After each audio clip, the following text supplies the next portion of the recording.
मुझे जो है ना, कबूतर, फाख्ता, मैना, बगले, ये सब परिंदे जो हैं बड़े पसंद हैं मुझे।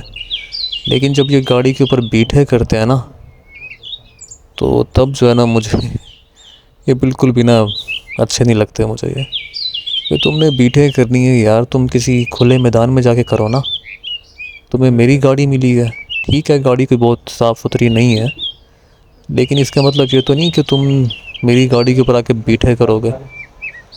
मुझे मिलो फिर तुम्हें बताऊँ कि तुमने कैसे मेरी गाड़ी के ऊपर बीठे कर रखी है।